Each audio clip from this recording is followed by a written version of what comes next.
Thank you all for joining me today for the fourth of our Colombia CBIPS lecture series on the AEC experience relating to COVID-19.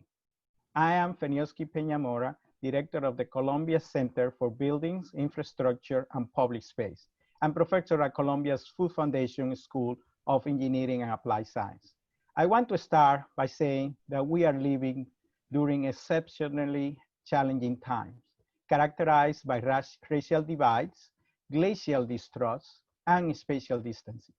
However, far apart we have been, however far apart we currently are, we need to learn to come together, to be together, to act together for social, economic, and environmental justice. I hope that the events of these days brings better understanding of the injustice that exists and become a catalyst to bring about real change for all. Today is Blackout Tuesday, a day to disconnect from work and reconnect with our community. Our discussion today is stepping away from business as usual to reconnect with the larger AEC community and to acknowledge its need to change. Our lecture program will continue to connect with our AEC community every Tuesday at noon into September with 19 talks from leaders in both the public and private sectors focused on the AEC experience relating to COVID-19 with different speakers who will also cover social, economic, and environmental justice on the new normal post-COVID-19 AEC world. Our first three speakers are all working in municipal government in New York. But with this fourth lecture, we have reached out to a distinguished leader in private practice. And with the fifth talk next week, we will start to broaden the lens and reach out to the colleague working on sustainability and transportation infrastructure issues in Los Angeles. The sixth lecture will take the discussion to infrastructure in Paris and the reimagination of transportation and urbanism with its implication for economic justice. Please check out our website to see more information about our next speakers and my co-moderators. I would like to thank the organizers with whom we are collaborating in presenting these lectures. They are the American Council of Engineering Companies, New York, thanks Jay Simpson, the American Institute of Architects, New York chapter, thanks Benjamin Prosky, who is here with us today, the American Society of Civil Engineers, thanks Tom Smith, the Construction Management Association of America, New York, New Jersey, thanks Vinny Folkowski, Engineering News Records, thanks Jan Tuckman, and the National Academy of Construction, thanks Wayne Crew. Today, I'm pleased that Ben Prosky has joined me by Zoom to be co-moderator and respondent. Benjamin has been Executive Director of AIA New York and the Center for Architecture since February 2016. Previously, he served as Assistant Dean for Communications at Harvard's Graduate School of Design, and before that, in similar role at Columbia. He is a co-founder of Architizer. Welcome, Benjamin. Our speaker today, the fourth in this series, is Kim Yao, a principal of Architecture Research Office, recently named by AIA as the 2020 Architecture Firm of the Year. The Firm Award is the highest honor the AIA bestows on architecture practice. Kim is also the 2020 president of the American Institute of Architects New York chapter. The topic of her talk is Practice, Pandemic, and the Profession. I look forward to hearing about her take on the impact of COVID-19 on her practice and the outlook for her peers in the AEC community. Ms. Yao is a registered architect in New York and holds an undergraduate degree in architecture from Columbia and a Master of Architecture from Princeton. She's an adjunct assistant professor of architecture at Columbia University's Graduate School of Architecture, Planning and Preservation, and has also taught at Parsons and Barnard. You can see her full bio online on the CBIPS website. Thank you for being here with us today, Kim. Thank you so much, Fenioski. I'm just going to share my presentation so that our audience can see it. Give me one moment.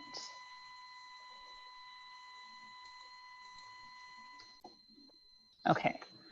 All right, perfect. So thank you. Thank you, Fenioski. Thank you so much to the Center for Buildings, Infrastructure, and Public Space, to the AIA and allied organizations for supporting this series and for the invitation to come and share perspectives on on practice in this particular and unusual context that we're living through right now. I'm really going to focus today on a few protagonists in this story of what we're doing in this moment. One of those is obviously the architect, and architectural practice, but also talking a little bit about the profession more broadly, the pandemic, how we're handling COVID-19, and how we're imagining living in the city as we emerge from this period that we're living through right now. So there's also another protagonist in this talk is really the before and the after. So for the benefit of the room, thank you so much for joining us during your lunch today. I'm going to start a little bit on a before, both a little bit about our office and how we worked and our goals, and also AIA New York. As Feniowski said, I'm the current president of our chapter, and how we operate as an organization. So I'll talk about the before first, and then our kind of pivot to our new reality. So to start with the office, we are a 27-person firm located in Lower Manhattan.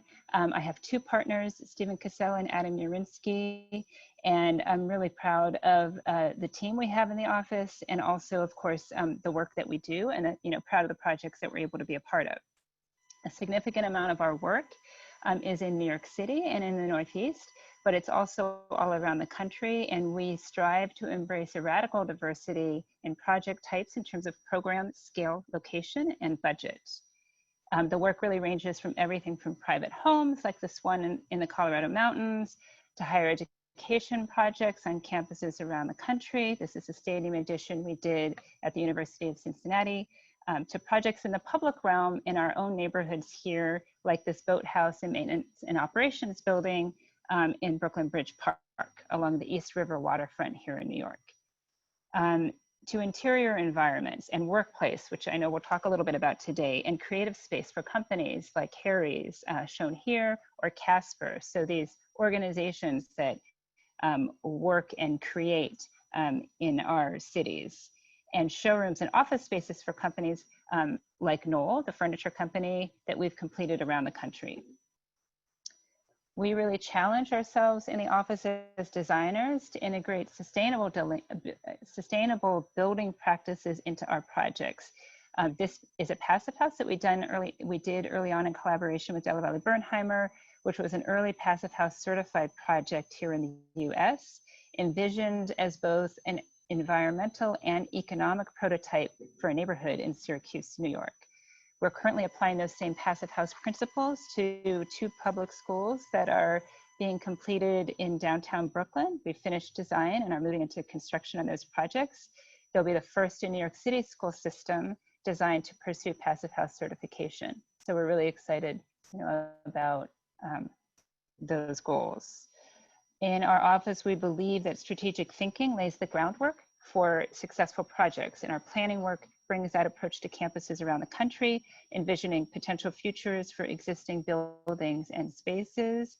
It also brings that thinking to neighborhoods, like our framework for the area south of World Trade Center that outlines short, medium, and long-term goals to advocate for policies to improve public space, and to the scale of cities, like our proposal, A New Urban Ground, done in collaboration with D-Land Studio, that reimagines a soft, resilient infrastructure for Lower Manhattan as part of Rising Currents, an exhibit at the Museum of Modern Arts that predated Superstorm Sandy. As Feniowski said, we're really proud this year in 2020 to be recognized as AIA National's Firm of the Year. I'm super proud of the team in the office because this recognition is really about their work and our work as a collaborative environment.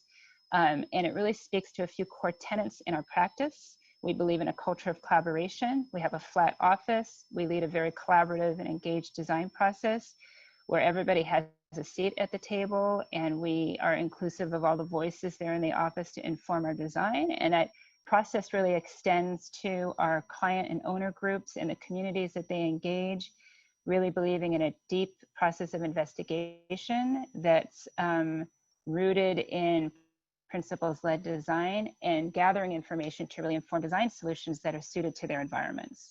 And finally, what we all love to do as architects and engineers and designers, the craft of building, making things, investigating the potentials of materials and systems to create spaces, whether they're reinvented existing spaces or spaces that we are creating ground up. In our office, we firmly believe that architects have a responsibility to engage with their communities and encourage participatory citizenship through individuals and initiatives in the office.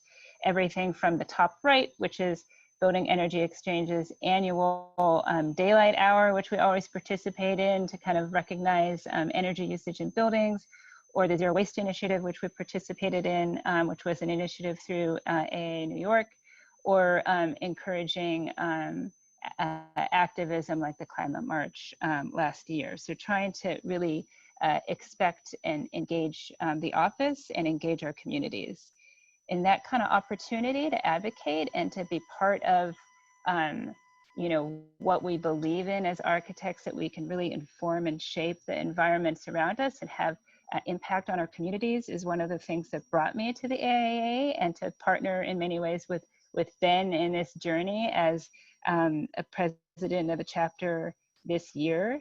The AIA is really, you know, our chapter is the oldest and largest chapter in the country, and we are organized as a professional membership, you know, organization with core values that revolve around design excellence, public outreach, and professional development, and of course also advocacy, which we'll talk a little bit more about in a moment.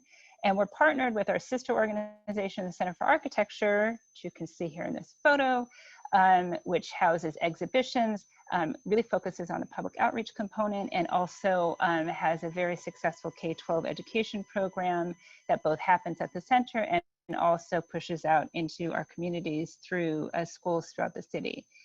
The AIA is a volunteer-led organization. So at its heart, we have a huge group of committed members and individuals who devote their time and energy to focusing on research and work and programming and discourse around the issues that face us as architects, designers, and people in individuals in the construction industry. And as I was saying, advocacy is a really important part of that, and we engage in that advocacy at the city level, at the state level, and at the national level, partnered with, you know, the AIA structure and organization in all of those tiers. One part of being a president is that we often establish a theme or engage like an area of focus as part of our leadership term. And my theme for 2020, established at the very end of last year, which for all of us feels like ages ago at this point, was Charting New York City 2020, where you know, the goals for this theme were really to take stock and assess where we are in the city in this past 10 to 20 years of development post you know, 2000 in this century. So how do we like look at the city, understand and analyze the city, and really, most importantly, advocate for the future of the city, and do that in a way that engages elections that will happen in 2021. So we have historic elections happening next year, both for city council seats, borough commissioners, and of course the mayor. And in our context today, you know, both in how the pandemic has manifested itself in New York, and also what we're seeing right now in the past few days with protest and demonstration happening in our streets. I think that there's no better moment and more important time than to continue to push for this advocacy and to try to outline and think about how we can make the city a better and more equitable place for its citizens.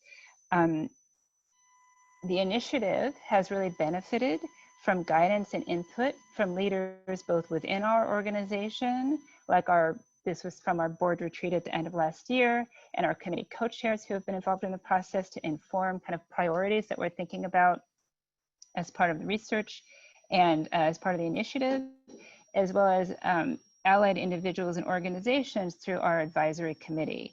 And as part of this work, we have partnered with Sarah Williams of Civic Data Design Lab at MIT to really lead her lab and students work on a research-focused initiative, focusing in on a series of topics that we outlined collaboratively with the input from all of those groups. So engaging our community and our collaborators and thinking about those priorities that we want to set forth for the city.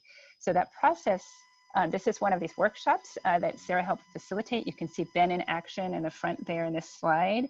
We hosted students at the center. The MIT students worked on base research over the course of the last semester, which the lab is going to continue to refine as we move into the fall.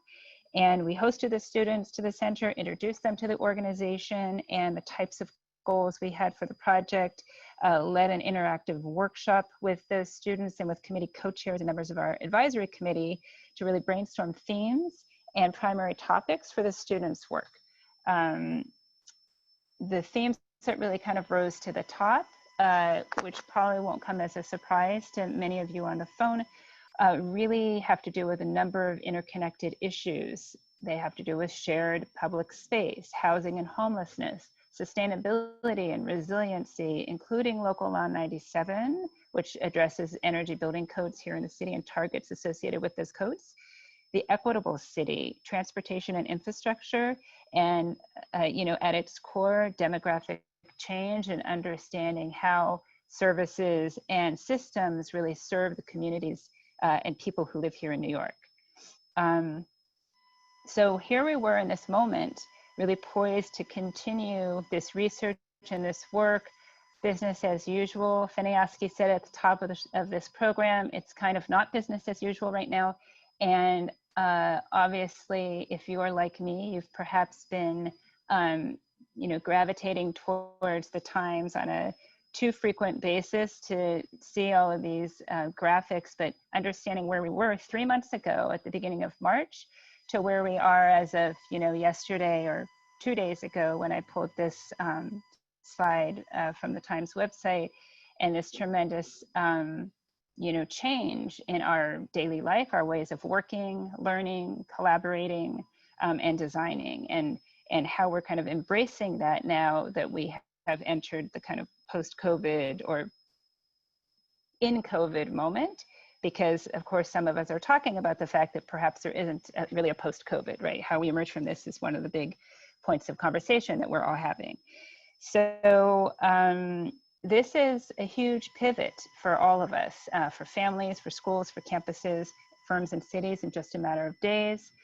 Back to the office protagonist, for our firm, from our perspective, we have projects in the city that stopped, projects in construction, of course, that stopped, that were not essential construction, projects that were going out to bid that had challenges with bidding because of all the unknowns associated with how to deal with protection and social distancing and subcontractor engagement with labor on sites.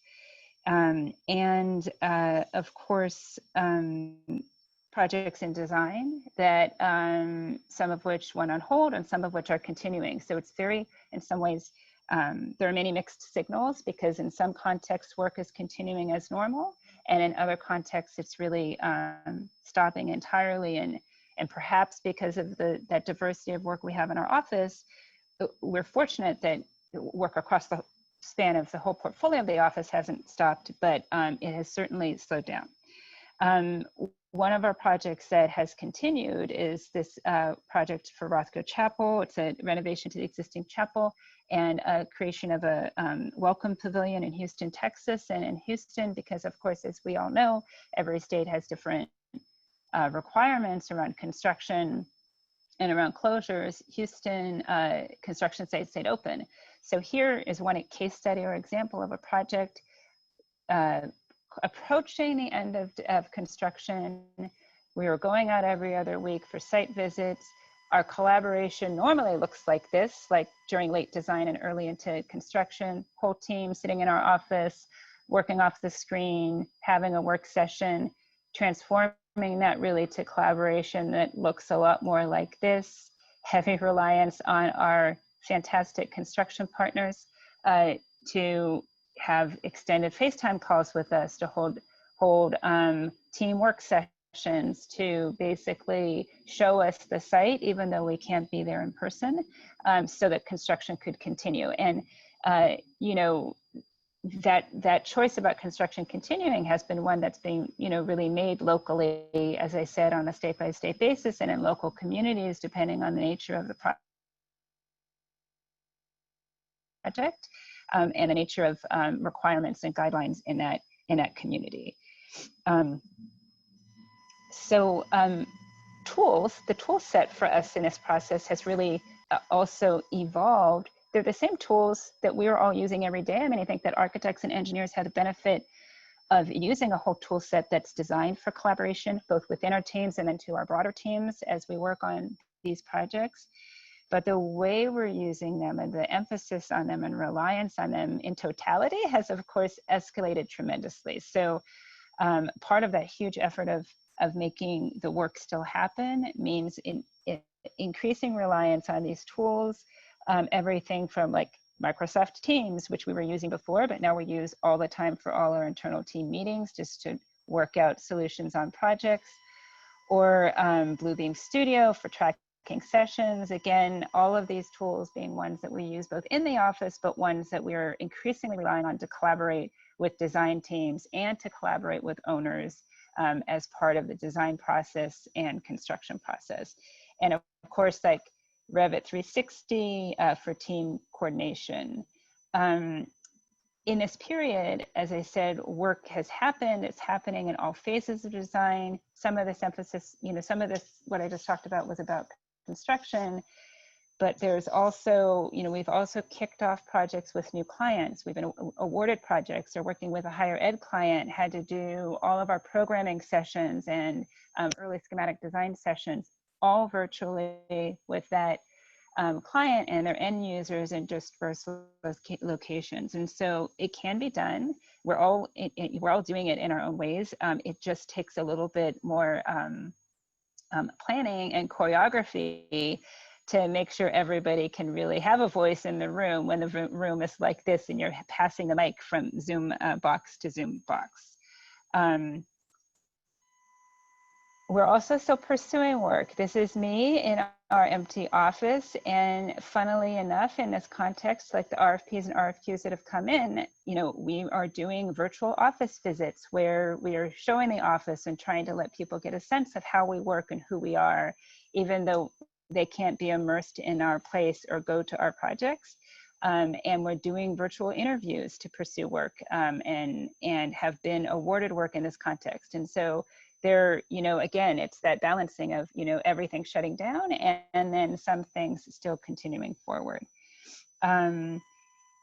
This is the team. A tremendous focus has been on the health and wellness of the office in this context, and really maintaining a sense of office cohesion and individual health is of primary importance. So for us, that's about keeping up open lines of communication, checking in with individual staff in private conversations and in group chats, and really scheduling ways for all of us to come together. Weekly office meetings, lunches, happy hour, pinups, and of course, like lunch and learns, because continuing education, like today, always continues. A survey of our staff to try to understand their comfort with returning to the office, you know, and what we learned there. Like every firm, organization, and school, we're also strategizing what that return to office looks like. How do we take an open office layout and occupy it at safe density? Do we need to work in shifts to keep teams safe? Why can't, why go in at all if we can't collaborate and sit together in the conference room if we're collaborating effectively right now via our computers? How do we get to the office anyway? So trying to understand those questions, talk through those with the team so that they know that we're thinking about their health and safety and wellness, and that we're prioritizing that, and realizing that we need to be flexible, and that flexibility is really important. You know, I think that means that for firms like ours and for other practitioners, you know, we will continue to see longer term impacts on terms of how we're working, where we work, how we commute, and how we occupy the city, certainly in the near and short term in this period as things continue to open up. And how it really starts to influence our design choices for projects, where maybe we're retrofitting or adding, redesigning elements of projects that we're about to go into construction. And what are those elements? The types of things that we're talking to clients about, which I'm sure are in many of your conversations too, are about mechanical systems and indoor air quality, vertical circulation and pinch points at thresholds, thinking about touchless technology, access to light and air in view, and having comfortable and healthy interior environments for inhabitants. And so trying to balance out those concerns, which are really about good design principles, with creating spaces that can allow for a safe return to work. For the center, the same questions are shaping our organization, with the added complexity of being a public-facing organization, which is at its core all about welcoming the public in for both programming, exhibits, and education. I just at this moment want to say a huge thank you to Ben and the staff for the tremendous effort transitioning what is this huge lively hub of a location to a completely online and virtual platform, which has just really been fast and furious, and has gone fairly smoothly, but has been a really big lift. Everything from programming, education, events, even our governance structure has obviously shifted to virtual formats. If in the past we came together for as a community for town hall events, today our town halls look like this. We redesigned our platform and our delivery model essentially to bring people together right away in the first weeks of our closure, to tie everyone together, and to also really provide resources in a landscape where those resources and the validity of them is changing very rapidly. At the outset, a lot of this conversation was also about the PPP and other financial models and bailouts, because of course one of the big concerns here is a financial and economic one for firms. We also have been launching new initiatives to help tap into those individuals and those members. So this is the Small Firms Network, which launched in this context very quickly, also at the outset of our stay-at-home orders, which is now like a weekly or bi-weekly program for peer-to-peer advice. Taking major programs that had been planned, like this dialogue recognizing the 50th anniversary of Earth Day, and transitioning them to all virtual formats.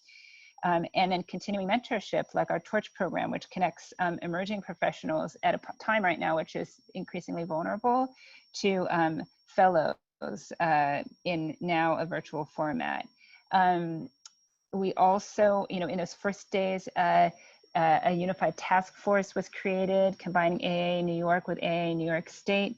And this task force has really launched a number of initiatives connecting with city and state agencies. And we're continuing to work with this group and the organization and certain committees within AIA to think about not just the short-term reaction to the pandemic, but again, longer-term planning as we look to the future of the city. And for Sarah and the folks at Civic Data Design Lab and our MIT work, all of that studio work transitioned to online. So this is us at the midterm review. Here's some of the student work. This one particular project was focused on Local Law 97. We had a few good Local Law 97 projects.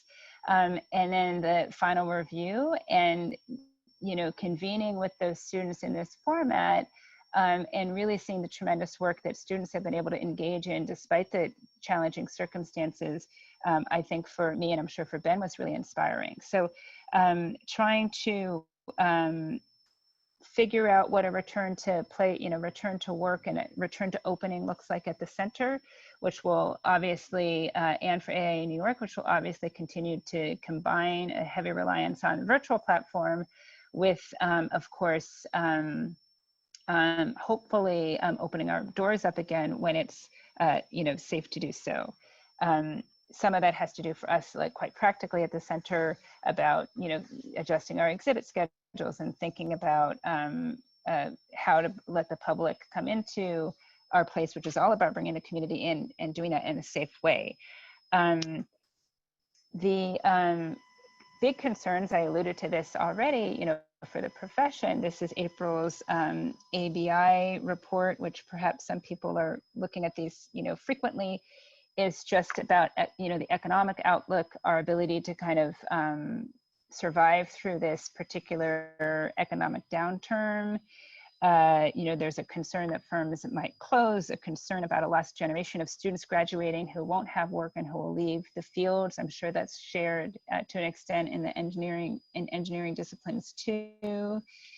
A changing landscape in terms of liability and design for unknown conditions. You know, how do we design for COVID when we're still determining what those good design principles are and testing those out. And, you know, a very fundamental and hopefully transformative shift in how we consider and continue to talk about and engage health, safety, and wellness in our designs and in our spaces.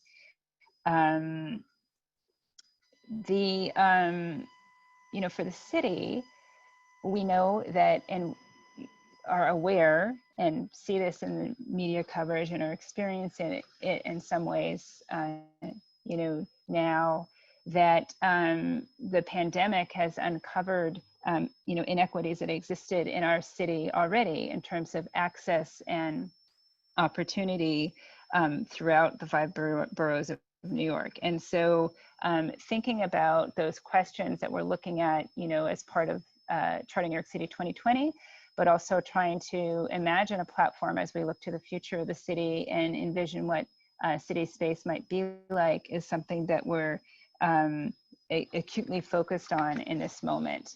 You know, can we translate lessons learned from this moment and from the recent past to really envision longer term priorities that align with other sustainable initiatives that we had in process? And I think that, you know, part of that has to do with, obviously, this is a photo from, you know, 2 days ago in the West Village, imagining how we share and use our public space.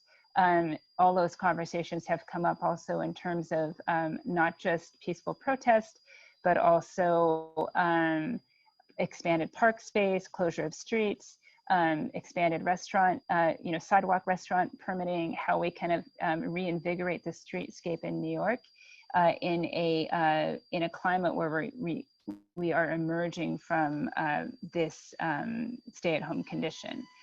The things that are at stake are the future of the place that we kind of love, a place that we live in and work in and learn in and play in. And trying to imagine that future, you know, collectively with our community is of the utmost importance right now. I think we are having those conversations. We were having them anyway, and now they have the benefit of this particular context to hopefully make our solutions stronger and more resilient. And we are looking forward to transitioning those conversations to a real advocacy platform next year, so that we can build on our conversations with legislators and the people who shape policy, so that the city can be a stronger and healthier place to live in. So that's kind of where I was going to end today in terms of the formal slideshow. I think we're going to have robust Q&A, hopefully, to talk about some of these issues. And I you know, should say that obviously this is a perspective from me as a practitioner, as Feniaski said at the beginning, as a practitioner and as an organizational leader, but I'm not the person with all the answers. All I have are the perspectives that that I'm learning about and sharing and I'm discovering with my colleagues, you know, and collaborators in this experience. And so I'm looking forward to some conversation. Great. Thank you, Kim, and thank you for all the work that you're doing.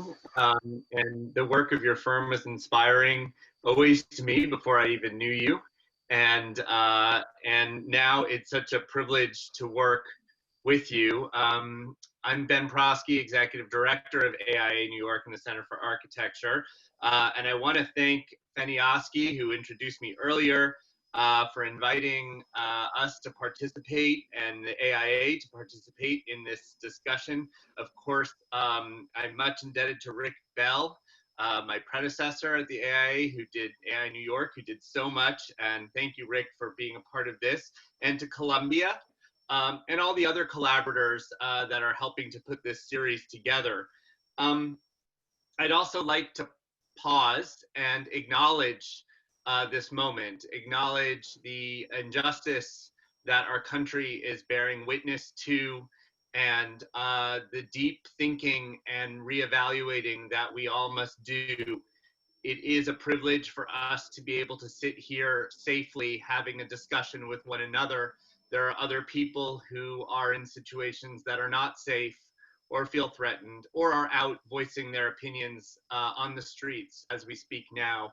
And I think that there is a lot to learn right now and a lot to be aware of. So I wanted to acknowledge that. I also wanted to acknowledge, since this forum is brought through Columbia, the students who hopefully some are watching, who've recently graduated, who are in the midst of their educations, who have so many questions about their future and about the fields of design and engineering and the built environment. I hope that we can be a resource to you.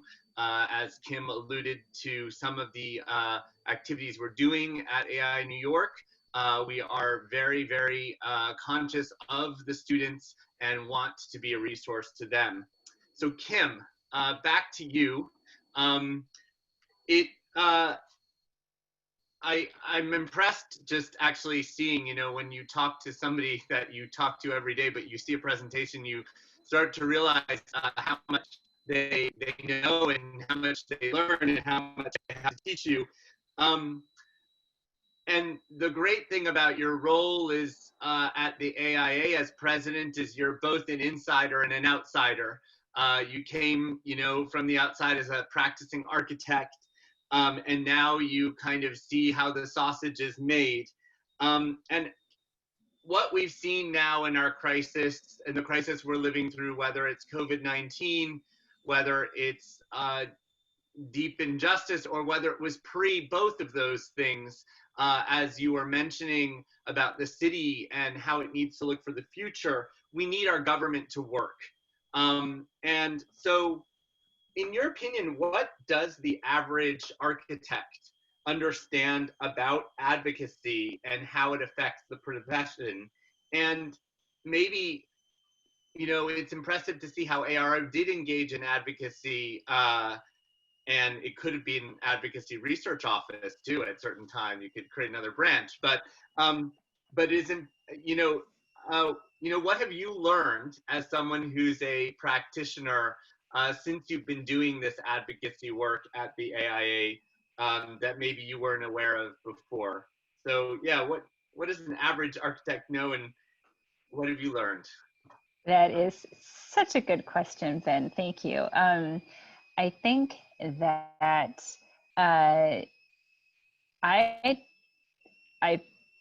basically think that the average architect doesn't really understand advocacy much at all, or certainly not enough, because I think that we're trained to be very focused, certainly historically, and I do think that this is changing, but to be very focused on the problem solving, the design solutions in the building, and engineered solutions and structural systems.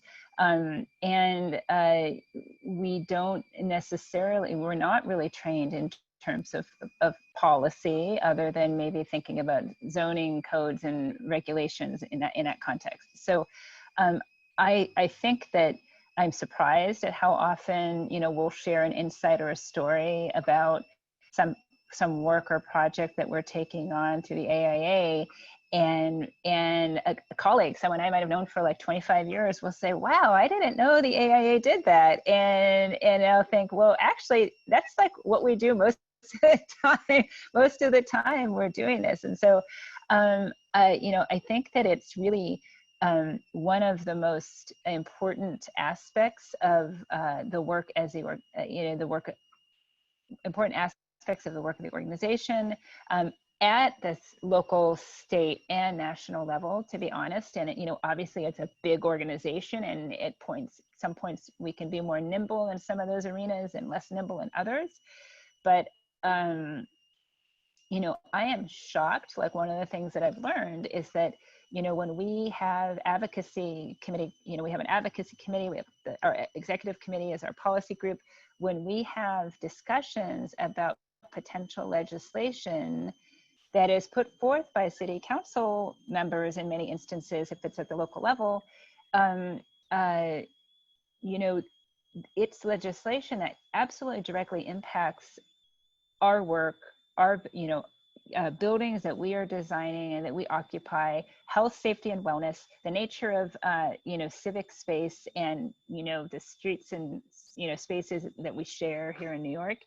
And in many instances, those legislators may not necessarily have the benefit of someone with planning or engineering or architectural expertise to inform the thinking. So some of the thinking that goes into that preliminary legislation is just, in some ways, doesn't have the benefit of those other conversations and can be a little flawed. And so there can be tremendous impacts to our work, and in ways that you would never think could happen if there weren't advocacy organizations and citizens sort of looking at this and saying the language here has to change because here are the implications. And it's not for want of trying or lack of good intentions, it's just about knowledge and access. And so one of the things that we really also try to do is make ourselves available, reach out to those legislators. And that's the whole point of this next year, is to also make those connections and inroads with people who are running for office before they're actually in office, because all those new city council seats will be a lot of people who probably haven't served on council, haven't been in that position before. And so trying to really put ourselves out there as a resource is important. So sorry that was such a long-winded answer, but basically I think that there's, I think we need to do more also educating our own community about that work, because it is really important and it has huge impacts, on what we do. Thank you, Kim. And I would like also to thank Ben for his remarks, particularly, the notion of the challenging times that we're seeing, and how we have seen sometimes the worst of what we as human beings can do. But at the same time, we have seen some of the good things. When I see some of the videos of the police joining the protester and kneeling in support, and all lives matter, and I think it's a very powerful message for us to come together. And who will have imagined that we will have this type of discussions about social injustice in terms of the actions of certain individuals to others during this pandemic. Even though, as Kim had mentioned, he highlighted some of the social injustice and the inequalities that we have seen in the affected populations. So I think we are in a very challenging times, and there are two questions, Kim, that I would like to pose to you. One is that last week we had Daniel Sarelli, the chief climate officer for the New York City, and he was talking how, as we pose and move forward with the post-COVID, or during COVID, as you call it, 19 world, we should not forget a challenge that we all have put as a high in our agenda of climate adaptation. And now, when you brought and you presented your slide, how your office and your practice and a lot of architects really take in consideration the community concerns, the involvement of the community, bringing it together. How do you think your office or the profession, the architecture profession, are thinking of the world, taking consideration this notion that has brought to our forefront in terms of social injustice and COVID-19? How are we bringing those two together as we talk? And such, the question that I also wanted to pose as a second part to this, we had a question from Juan Vera, one of the participants that was looking at considering the impact of COVID-19 in the industry. What are your clients asking in terms of design and construction for current and future projects? So if you can answer two parts. One, what are your clients thinking from COVID-19, but also what are you thinking in terms of COVID-19 and social justice? Okay, thank you. So I think that the point about, you know, climate adaptation and all the hard work and progress that has been made, you know, New York City being really in many ways a leader in terms of some of the codes that we've been able to pass to push our industry, which is responsible in so many ways for so much of, there's such a big piece of the pie, a big piece of the problem, to push our industry to perform better.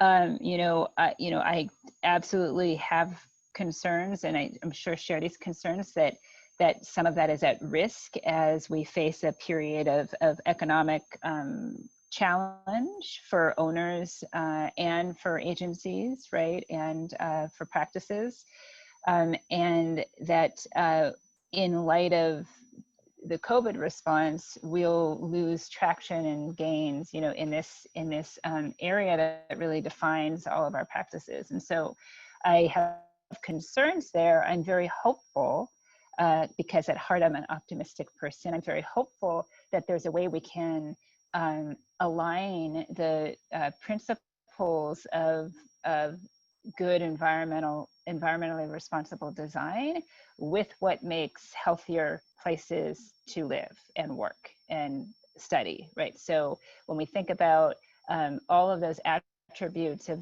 really excellent indoor air quality, better air quality outside in our cities, good ventilation, material sourcing in responsible ways, all of those qualities and attributes of a building contribute to the health and wellness of its inhabitants. And so if we can align those goals, I think that it's possible to allow our design thinking to really incorporate resilience around the issue of pandemic, whether it's this coronavirus or the next iteration of some crisis.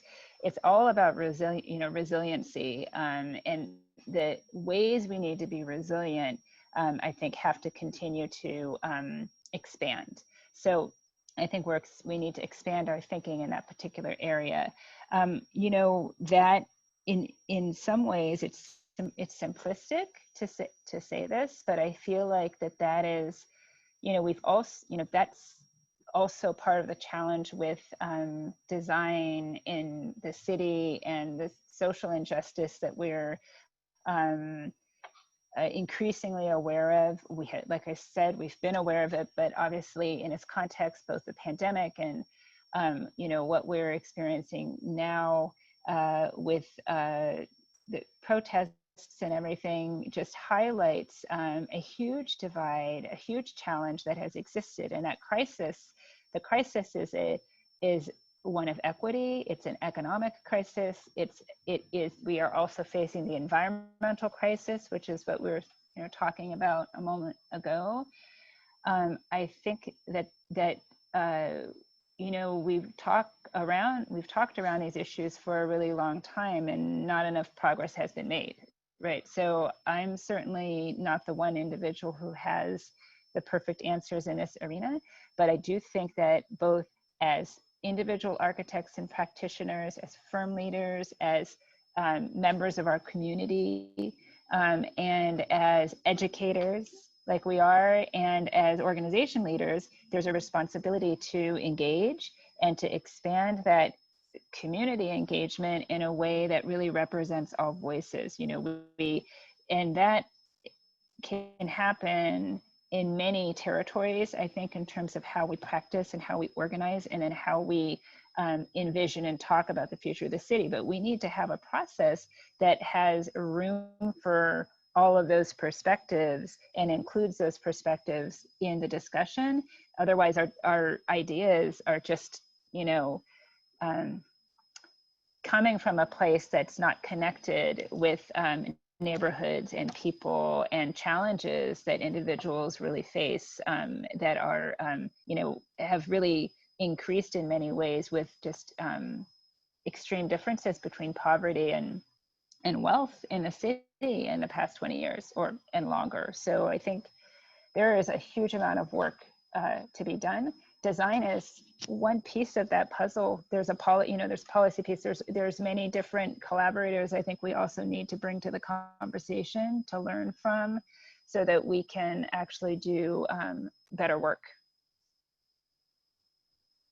I don't think I answered the second one. Sorry. Oh my gosh. So we're 12:50. The second one was returning to workplace, right? And what clients might be, or like the return. Sorry. So, yeah, everybody has, there are many questions. The questions that we're seeing and receiving, people certainly have questions about getting from point A to point B, which is one question about how we think about infrastructure and public space, you know, outside of individual buildings and interiors.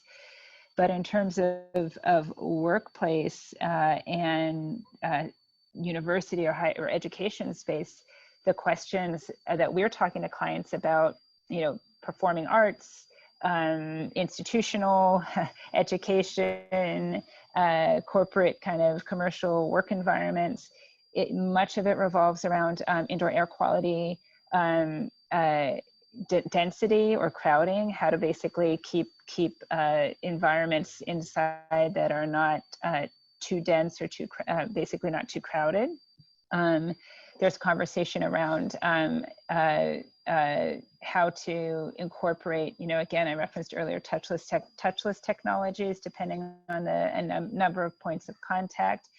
There's a lot of conversation around, is this a short-term or long-term issue? Do I need to have a short-term fix, like pull in some equipment temporarily, or am I doing a permanent solution? And so trying to look at a little bit of cost-benefit analysis of those options to help guide clients towards choices that are hard in a context when organizations are all facing, you know, economic challenges right now too, you know, across the board. So so trying to weigh and measure a little bit what some of the solutions might be, but those are really the concerns. People, you know, it's so interesting in these conversations, people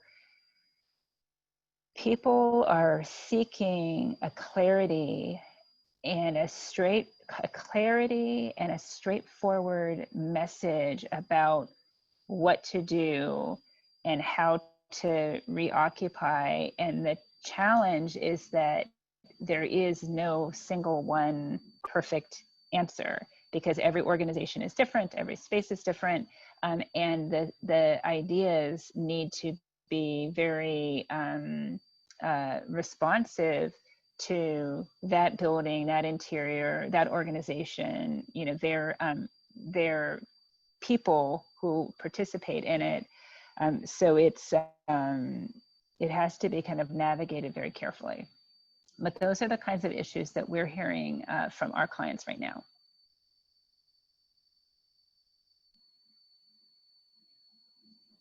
Ben, you are muted. You have to mute.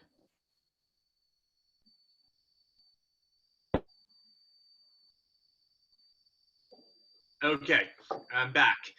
Thank you, Kim. And I think you might have answered part of that question. That there's a question from the audience. I think the idea of you know, this is just me paraphrasing, but the idea of design and COVID-19 is, of course, something that you're thinking about and figuring out. And, you know, so many of the questions we've had is, or the discussions we've had are that we don't want everything to change permanently.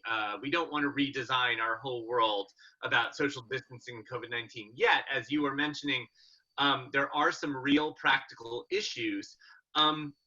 So there's a question from one of the attendees asking if ARO has been asked to make changes to ongoing projects specifically regarding interior design and COVID-19. And if so, what types of changes and you know, how did you address them? So I'm just wondering if you have had actually any clients ask about specific changes. We have. we have, and it has really, the types of things that we can effect change in are really, do really revolve around mechanical systems, and HVAC solutions, again, touchless technology, and then, and that's like the focus, maybe looking at antimicrobial coatings or in high touch areas, and door hardware and solutions that help with points of passage. We are also looking, the other big question is just one of proximity. And of course, like a huge trend towards open workspaces and dense open workspaces in a lot of environments. So helping clients look at kind of like that little planning scenario I showed you of our office, but really trying to look at ways that people might be able to reoccupy in a socially distant context, with one-way routes of circulation, maybe doors propped open, no use of the pantry, or high touch and high contact points, reduced usage of conference rooms. So we're also spending time with clients looking at just how they reoccupy their spaces,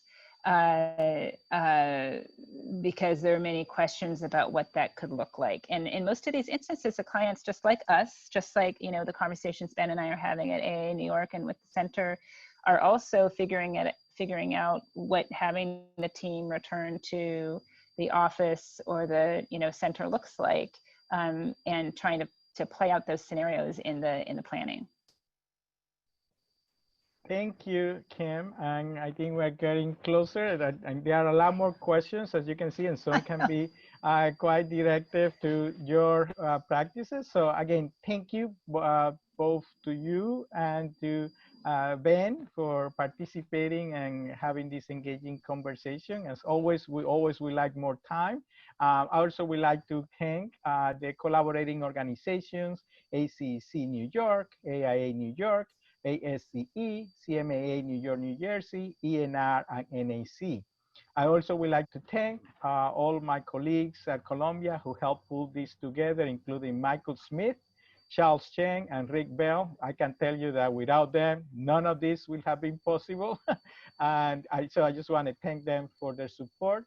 I also would like to recognize some of the members in the audience, Heather Phillip O'Neill, past president of NOMA, National Organization of Minority Architects, for joining us and listening to your talk, Kim, and to your conversation, Ben. I also would like to thank Astrid Lipka and Frances Hooper, who are also in the lecture. And also Chris Liban, our next speaker next week, who is actually going to be talking of his work in LA Metro. And I would like also to thank all of you for participating on this from here in New York and all around the world. And for the members of the AIA and ASCE that are interested in continuing education credits, we have requested those. So if you are an architect or an engineer seeking credit for these lectures, please send your name to CBIPS@columbia.edu, and we will follow up with you for the credit. So next Tuesday, our talk is June 9, also from noon until 1 p.m. We'll have the 5th lecture on the series. Our guest speaker will be Chris Liban, who is now in the audience. He's the Chief Sustainability Officer for LA Metro. My co-moderator and respondent will be Tom Smith, who is the Executive Director of the American Society of Civil Engineers. And please also save the date for the 6th lecture on Tuesday, June 16, again from noon to 1, when the speaker will be Catherine Barbet, Director of Strategic Partnerships for the Société du Grand Paris. So this allows us to broaden, now bring the West Coast, now bring Europe. And my co-moderator and respondent will be Marilisa Stegliano of AECOM. Following Paris, we will return to Los Angeles for a Zoom talk on June 23rd by Deborah Winthrop, Chief Deputy Chief Engineer and Chief Architect in the LA Bureau of Engineering. And on June 30th, we go back to London to Europe, and this time to London. Our speaker will be Peter Murray, chairman of the New London Architecture and the London Society, and an architectural advisor to the London Mayor Sadiq Khan. So thanks again, all of you, for joining us. We are very thankful for your participation, and I'm looking forward to seeing you next week. Thank you, Ben. Thank you, Kim, for all you did today. I appreciate it, and all you're doing Thank for you. our profession and our society. Thank you so so much. much. Thank you, everyone. Thank you. Stay Thank you. safe.